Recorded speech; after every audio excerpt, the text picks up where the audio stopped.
नमस्कार साथियों, मैं मनीष कुमार आप सभी के लिए लेकर आया हूँ TRE 4.0 का कंप्यूटर साइंस का थियरी क्लास। तो आज है कंप्यूटर नेटवर्क का 11वां क्लास। तो चलिए शुरू करते हैं बिना वक्त गवाए हुए।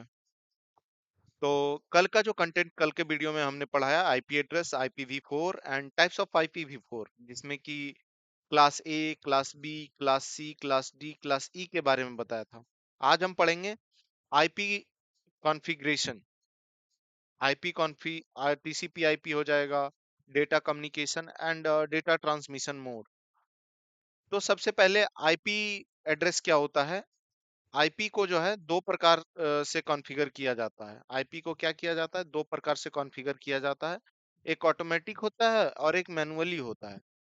आईपी कॉन्फ़िगर करने के लिए दो प्रोटोकॉल कॉल का यूज किया जाता है, एक DHCP और एक WINS विंस बोला जाता है, जो कि DHCP हो जाएगा डायनेमिक होस्ट कॉन्फ़िगरेशन प्रोटोकॉल, और WINS हो जाएगा विंडोज इंटरनेट नेम सर्विस। या कब कहीं जगह जो है ये नेमिंग सर्विस भी होता है, कहीं जगह नेमिंग सर्विस होगा, तो इस वजह से कंफ्यूज नहीं होइएगा।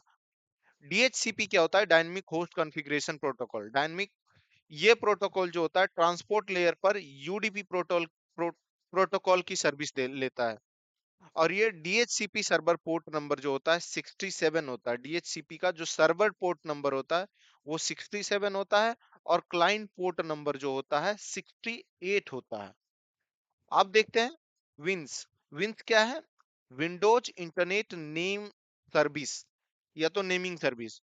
जब DHCP सर्वर अनअवेलेबल होता है, DHCP जब सर्वर अनअवेलेबल होता है, तो ऑपरेटिंग सिस्टम का एक इंपॉर्टेंट फीचर है APIPA, automatic private IP addressing, को असाइन कर दिया जाता है।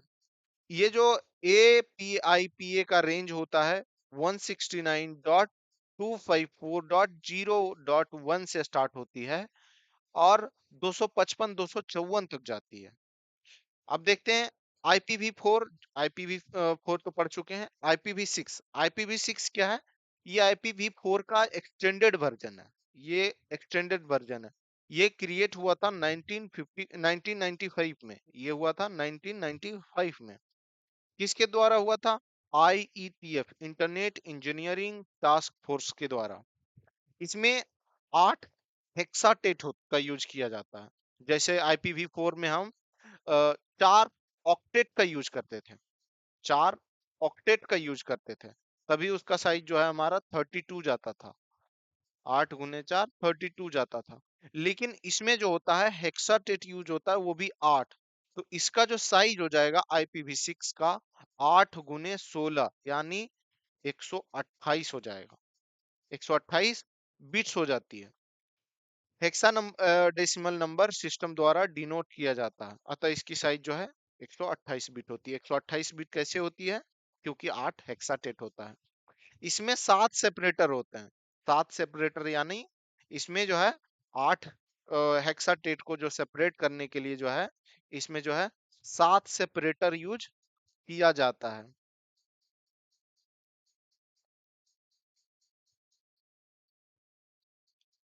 7, और इसको जो है सेपरेटर बोलते हैं।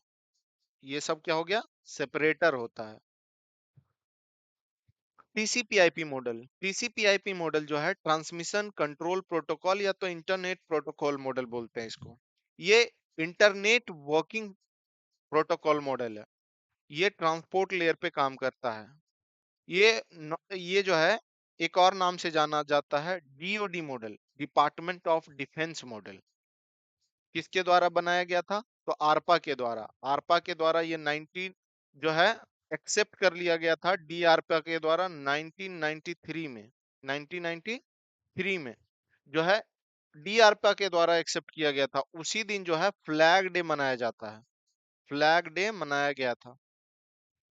इनिशियली प्रपोज किया गया था 1970 में, और ये जो है एक्ट में आ गया था 1974 में। आईपी TCP आईपी मॉडल के बाद ही OSI मॉडल डिक्लेयर किया गया था। तो OSI मॉडल में जो है 7 लेयर होता है। TCP आईपी का जो ओरिजिनल वर्जन है उसमें 4 ही लेयर होता है। 4 ही लेयर होता है। फिर उसको बाद में क्या करते हैं, कि ये जो हमारा लिंक लेयर है, या तो इसको हम नेटवर्क इंटरफेस लेयर भी बोलते हैं, नेटवर्क इंटरफेस लेयर भी बोलते हैं, नेटवर्क इंटरफेस लेयर भी बोलते हैं। इसको दो भागों में बांटा गया, डेटा लिंक लेयर और फिजिकल लेयर। और हमारा एप्लीके फिर जब ओएसआई मॉडल आया तो हमारा एप्लीकेशन को तीन भागों में बांट दिया गया, सेशन लेयर, प्रेजेंटेशन लेयर और एप्लीकेशन लेयर। डेटा कम्युनिकेशन क्या होता है? Exchange of the data between two devices by using communication medium. Communication medium दो हो सकता है, या तो वायर्ड होगा या तो वायरलेस होगा। डेटा कम्युनिकेशन का जो है चार कैरेक्टरिस्टिक है जो कि डिपेंड करता है। पहला एक्यूरेसी, दूसरा टाइमलाइंस, और चौथा जो है डिलीवरी, और जो है चौथा जिटर के नाम से। किसी पैकेट्स को यदि रिसीवर एंड तक डिलीवर करने में हुई देरी को, जो देरी होता है, उसी को हम जिटर बोलते हैं। ये कई बार सवाल में आ भी चुका है, तो ये थोड़ा सा जिटर का ध्यान रखना कि किसी पैकेट्स को रिसीवर एंड तक पहुंचाने में जो समय लगती है उसी को हम लोग जिटर बोलते हैं। Components of data communication. तो इसमें एक तो पहले number sender, receiver, data communication medium और प्रोटोकॉल, ये जरूरी है। एक भेजने वाला होना चाहिए, एक रिसीव करने वाला होना चाहिए, और जो चीज हम भेज रहे हैं वो होना चाहिए, और जिस माध्यम से हम भेज रहे हैं वो होना चाहिए। और कुछ नियम होता है कि भाई हमारा जो सामान है टूटे फूटे नहीं, कोई चोरी ना करे। इसीलिए यहाँ होता है प्रोटोकॉल्स, का मतलब हो गया set of rules that controls data communication. की एलिमेंट्स ऑफ प्रोटोकॉल्स, तो हमारा तीन होता है, एक सिंटैक्स, सेमांटिक एंड टाइमिंग। ये जो है वर्क्स प्रेजेंटेशन लेयर पे काम करता है। और प्रोटोकॉल का जो हमारा एलिमेंट्स होता है, ये तीनों का तीनों ओएसआई के प्रेजेंटेशन लेयर पे काम करता है। सिंटैक्स क्या हो गया? स्ट्रक्चर और फॉर्मेट ऑफ डेटा, मतलब प्रोटोकॉल के हिसाब से वो डिफाइन होता है। कहीं जो है डेटा हमारा जो है इनक्रिप्ट करके जाता है, तो वो स्ट्रक्चर और फॉर्मेट ऑफ डेटा हो गया। फिर arrangement of data in particular matter. Semantic क्या हो जाएगा? It's tell the meaning of each section of beats. जैसे मान लो कि कोई बीट्स है, तो इसमें हमारा डेटा होगा, लेकिन डेटा को किस पार्ट में तोड़ा गया है, कहाँ हमारा प्राइवेट की है, कहाँ पब्लिक की है, उसका यूज किया जाता है, मतलब मीनिंग ऑफ डेटा।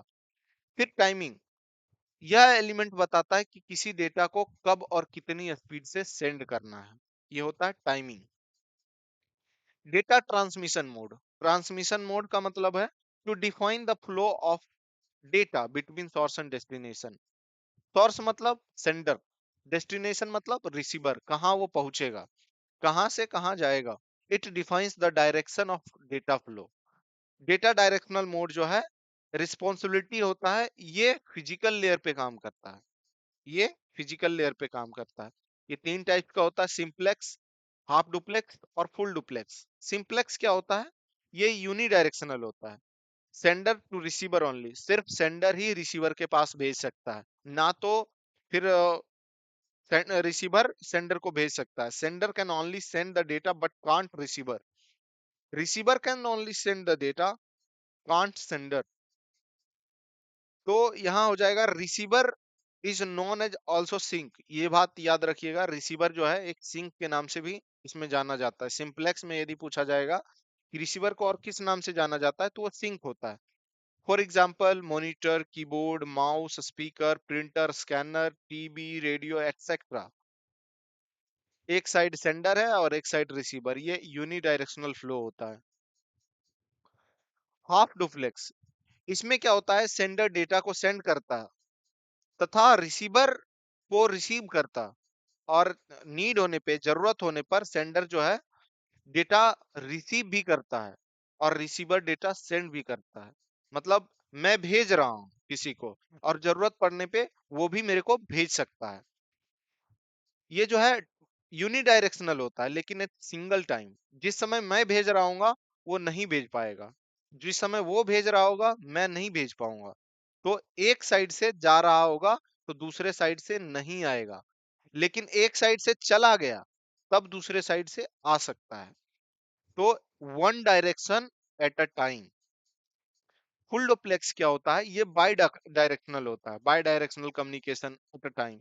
इस प्रकार के मोड में सेम टाइम पर सोर्स डेस्टिनेशन को भेज सकता है और डेस्टिनेशन सोर्स को कम्युनिकेशन पॉसिबल है। जैसे कि हम किसी दोस्त से बात कर रहे हैं, हम भी बोल रहे हैं, वो भी बोल रहा है, वो अपनी बातें समझा रहा है, मैं अपनी बातें समझा रहा हूँ, एक साथ दोनों बोल रहे हैं। तो ये कहाँ पॉसिबल होता है? टेलीफोन पे, मोबाइल पे, इंटरनेट, ट्वीट, टीसीपी एटसेट्रा पे। थैंक यू ये वीडियो देखने के लिए।